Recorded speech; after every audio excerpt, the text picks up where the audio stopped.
hablar de temas económicos. El pasado 9 de junio se desarrolló la primera reunión de la Junta de Regulación Monetaria y Financiera del gobierno de Guillermo Lasso.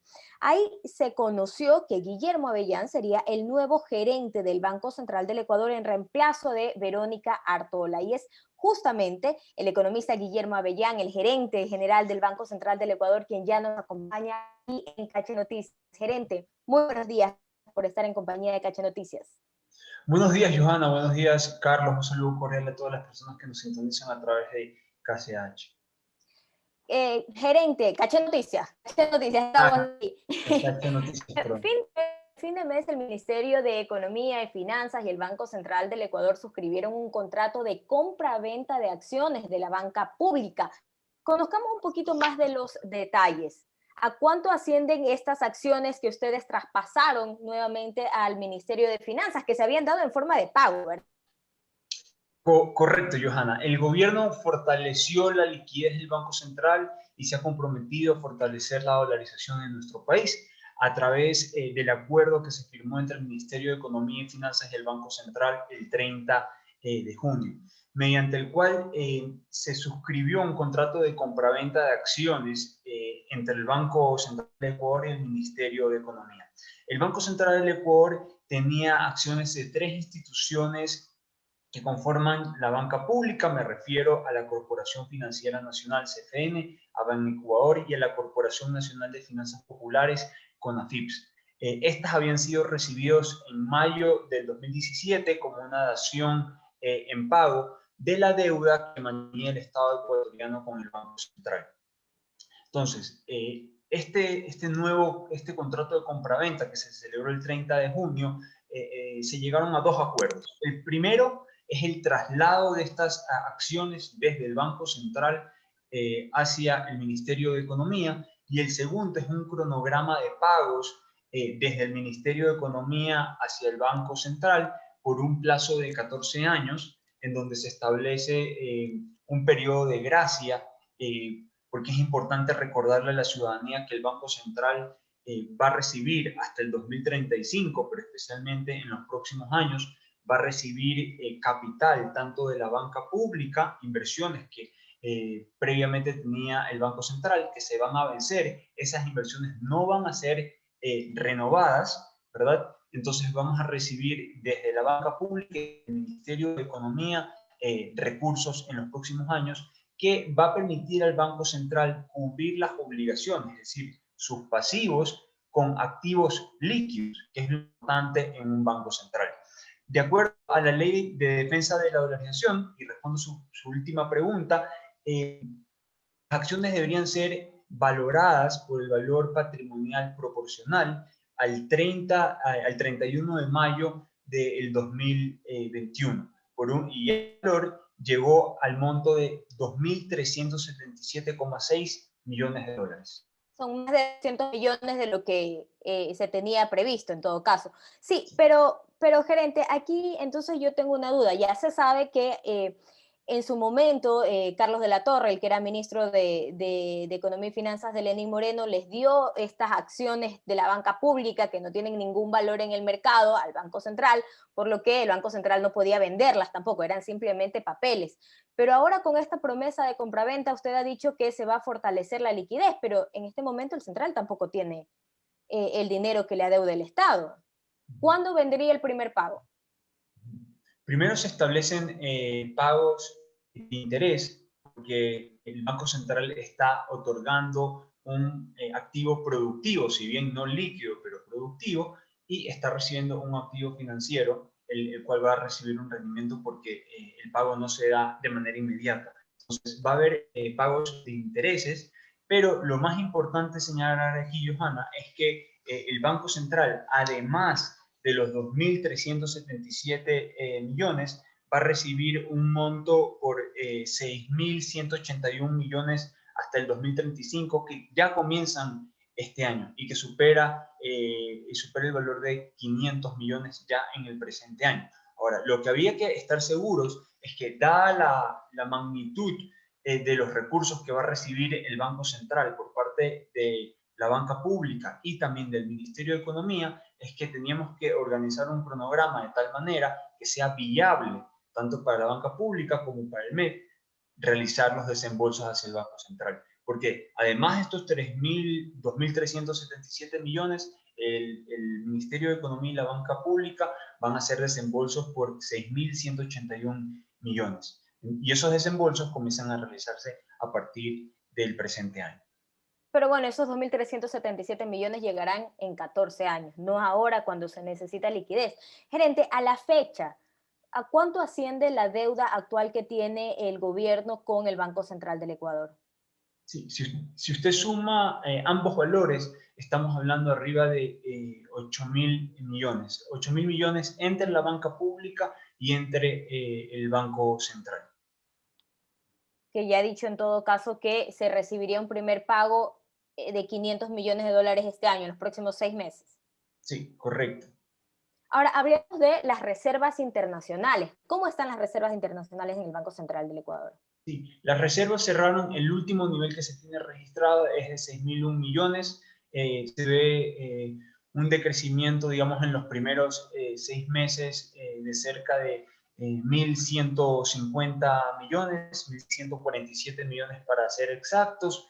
Gran parte de estos pagos se debe, por un lado, a los transferencias hacia el exterior que ha realizado el sector público por cerca de 400 millones y por cerca de 490 millones envíos de privados hacia el exterior, lo cual es completamente normal por el hecho de que las importaciones se han reactivado con fuerza después de haber caído cerca del 21% al cierre del 2020. Entonces, era algo que tenemos, digamos, esperado. La idea es que en el segundo semestre de este año, con los desembolsos que se han previsto como parte del programa con el Fondo Monetario Internacional, esta reserva aumente y pueda cerrar por arriba de los 6.000 millones a diciembre del 2021.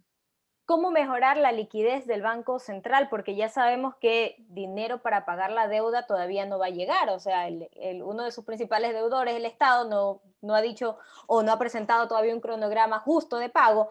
¿Cómo mejorar la liquidez? Sí, desde el Banco Central recomendamos al menos tres aspectos. El primero es acerca de la reactivación económica. El gobierno debe mantener y continuar esta campaña masiva de vacunación que ha sido tan importante hasta el momento. Por otro lado, impulsar medidas que promuevan la apertura comercial, la atracción de inversiones y las reformas estructurales. Esos tres componentes van a asegurar que mayor inversión llegue al país en la medida que mayores flujos reciba el país, mayor apertura comercial exista, las reservas internacionales van a comenzar a recuperarse debido a la liquidez que llegue en nuestro país. Estamos conversando con el economista Guillermo Avellán, gerente general del Banco Central del Ecuador. Economista, bueno, su nombre puede ser ratificado o podría ser cambiado una vez que las juntas monetaria y financiera decidan esto. ¿Cómo avanzan las negociaciones o las reuniones entre ambas juntas? Sí, se tiene previsto que el 1 de agosto del presente año entre en la nueva estructura del Banco Central. Y para eso es importante comunicarle a la ciudadanía que la Junta de Regulación de Política Monetaria y Financiera va a ser reemplazada por dos juntas. Por un lado, una va a ser la Junta Monetaria, que va a estar encargada de vigilar todo el accionar y todo el trabajo que realiza el Banco Central del Ecuador. Y por otro lado, la Junta Financiera, que se va a encargar de regular y de normar la política financiera, tanto del sector bancario como también de las aseguradoras. Entonces, para eso se tiene previsto que el Ejecutivo envíe dos ternas hacia la Asamblea Nacional que deberían ser ratificadas en el transcurso de 15 días, que es el plazo máximo que tiene. Caso contrario, se aprobarían las dos ternas. Y la Junta Monetaria está encargada de ratificar o elegir a un nuevo gerente del Banco Central, lo cual, digamos, desde el Banco Central no tenemos ningún tipo de influencia. Lo que estamos en este momento es en implementar la ley de defensa de la dolarización, y eso es lo que hemos realizado desde que asumimos la administración del Banco Central a inicios de junio.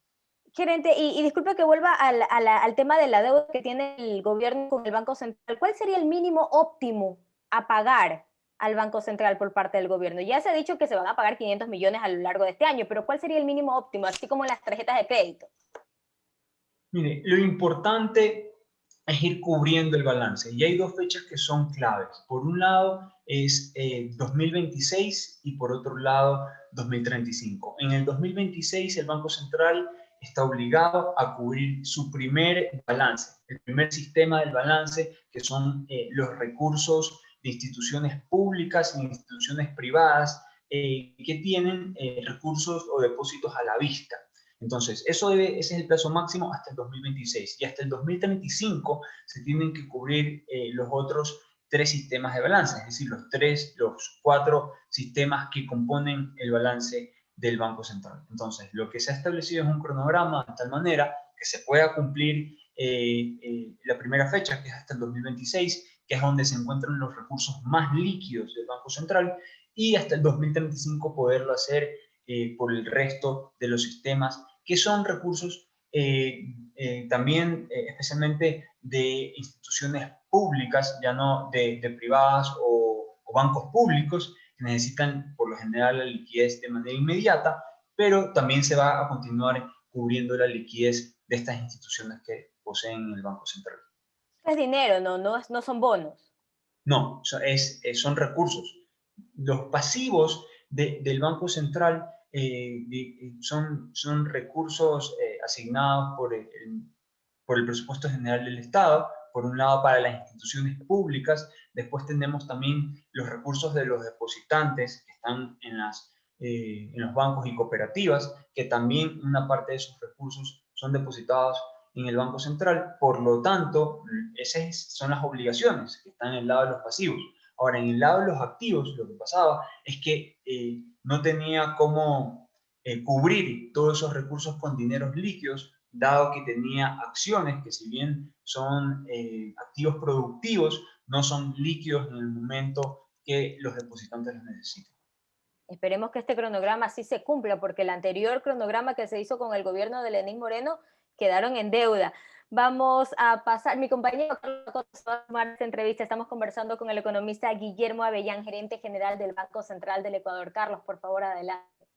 Sí, economista, muy buenos días, qué gusto saludarlo. El tema de las tasas de interés en el país, esa es una de las grandes tareas del Banco Central. Usted, recuerdo que en una de sus primeras entrevistas públicas ya en funciones había dicho que iba a recibir hasta los primeros días de julio todos los insumos para tomar una decisión técnica en torno al tema y que una nueva metodología podría regir a partir de agosto. ¿Ya recibió la documentación que hacemos referencia? ¿Podríamos ver una nueva metodología a partir de agosto? ¿En qué consistiría esto, economista? Lo escuchamos.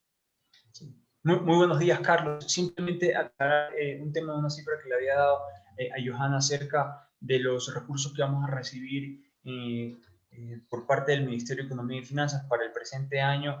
Desde el Ministerio de Economía y Finanzas y la banca pública se van a recibir 437 millones y el próximo año 436 millones durante el 2022. Estos son recursos que nos van a permitir ir viendo con activos líquidos las obligaciones que tenemos con instituciones públicas e instituciones privadas.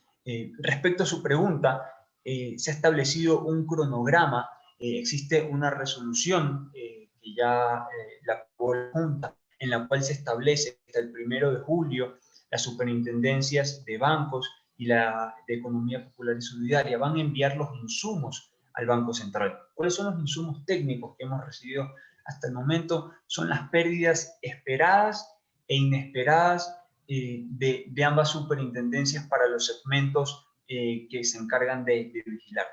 Por otro lado, también nos tienen que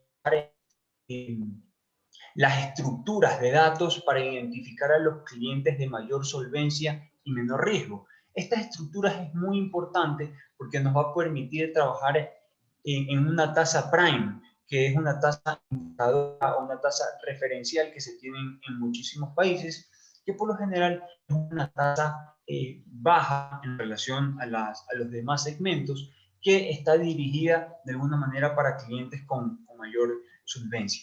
El Banco Central, la otra fecha muy importante que tiene, es hasta el 30 de agosto del presente año para publicar un documento metodológico para el cálculo de las tasas de interés. 30 de agosto. Y a partir del 1 de octubre, la metodología deberá ser implementada y se aplicará progresivamente para los diferentes segmentos de crédito vigentes. Recordemos que ya se presentó una reforma a los segmentos de crédito, en el cual de un gran número se pasó a 13 segmentos, y la idea es que las entidades del sistema financiero nacional, a partir del 1 de octubre, deberán aplicar esta nueva metodología a las operaciones de crédito que otorguen a sus financieros.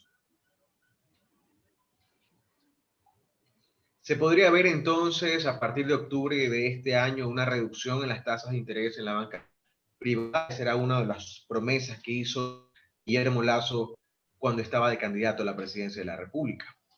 Sí, efectivamente, es muy importante comunicarle a la ciudadanía lo siguiente.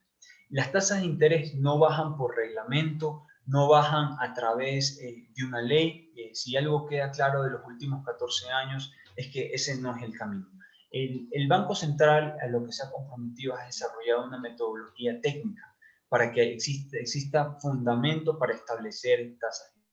Por un lado, es muy importante, pero por otro lado, el banco, la Junta Financiera y el gobierno nacional tienen que impulsar reformas estructurales que permitan resolver problemas en el sistema financiero para que llegue muchísimo más inversión, para que exista muchísimo más competencia en el sector financiero, que permita también disminuir las tasas de interés.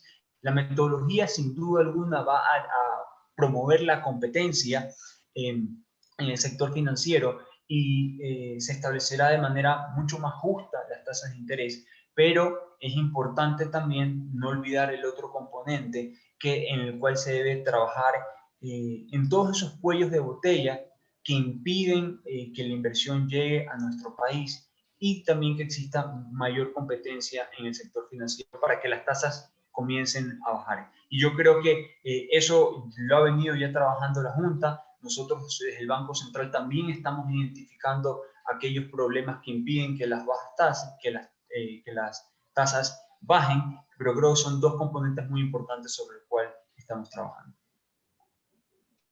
¿Qué condiciones ha recibido, economista, usted del Banco Central? Entiendo que recibió mucha información de parte de la economista Verónica Artola cuando ella renunció a su cargo, pero desde su punto de vista, ¿qué temas hay que ajustar en la mecánica de trabajo, en las metas que no se han cumplido y demás? ¿Cuál es el desafío de esta administración?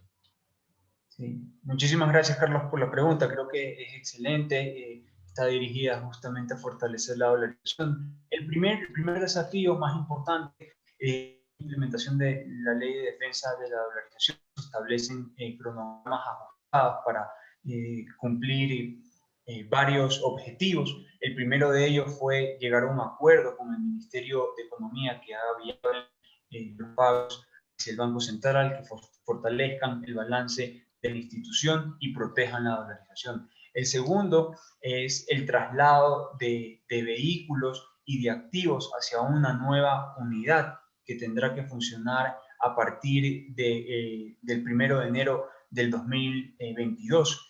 Para eso se necesita implementar una auditoría para que todos estos bienes, todos estos recursos pasen de manera transparente a esta nueva unidad. Y a partir del 2022 el Banco Central podrá dedicarse exclusivamente a temas monetarios, mientras que la Junta Financiera regulará y normará temas del sistema financiero y las aseguradoras. Entonces, eso por un lado es muy importante. Por otro lado, otro desafío que es clave es la autonomía técnica del Banco Central, para lo cual hay que fortalecer la sugerencia de programación, que está encargada de todos los temas de investigación y publicación de estadísticas. Entonces, un desafío de nuestra nueva administración es justamente fortalecer esa sugerencia. Y el tercero es el servicio a la ciudadanía, que lamentablemente se ha deteriorado por motivos de la pandemia. Si bien el teletrabajo ayudado, digamos, a los colaboradores. El Banco Central ha continuado trabajando. Es muy necesario fortalecer el servicio a la ciudadanía. Hay una pregunta que me queda pendiente y que ahora que usted explicaba cuáles son los desafíos del Banco Central, me acordé. Finalmente, ¿cómo cambió la mecánica de trabajo en el Banco Central una vez que se aprobó la llamada Ley de Defensa de la Inflación, que es la reforma al Código Monetario y Financiero? Ahora, ¿cuál es el camino que sigue toda disposición o toda decisión? Porque uno de los grandes detractores o los grandes detractores de esta reformas decían que en efecto se iba, digamos, a complicar mucho más la gestión del Banco Central. Los que apoyaban esto decían que la dolarización se iba a fortalecer. En la práctica, ¿qué ha cambiado una vez que se aprobó esta normativa? Sí. Actualmente, Carlos, estamos pasando por un periodo de transición, lo cual este tiempo nos está permitiendo es trabajar en la nueva estructura del banco. Entonces, lo primero que se debe hacer es nombrar a las nuevas juntas. Actualmente, este periodo de transición se mantiene, pero el Banco Central ya está trabajando sobre todo en la nueva estructura interna que va a necesitar implementar, porque va a haber un nuevo reglamento para el Banco Central. Entonces, hay va a tener una nueva estructura organizacional, para lo cual ya se está trabajando con la coordinación de planificación estratégica para establecer aquellos departamentos que deberán ser fortalecidos de acuerdo a lo que establece la Ley de Defensa de la Dolarización. Lo importante es que a partir del 1 de agosto el Banco Central va a tener un directorio, en este caso va a ser la Junta Monetaria, a la cual va a tener que responder. Y eso es bueno porque va a ser regulado y normado por un directorio, por personas técnicas, y el gerente o la gerente del Banco Central va a tener que rendir cuentas a la Junta Monetaria, que va a ser un colegiado de personas que conozcan mucho sobre temas monetarios. 7 de la mañana con 27 minutos, 7 de la mañana con 27 minutos. La economía ecuatoriana registró una caída del 5,6% en el primer trimestre de 2021. Según la información del Banco Central, economista Avellán, ¿qué sectores son los que se vieron mayormente impactados y cuáles son las previsiones para este segundo semestre? En los 3 minutos que nos queda de entrevista, economista, queremos escucharlo.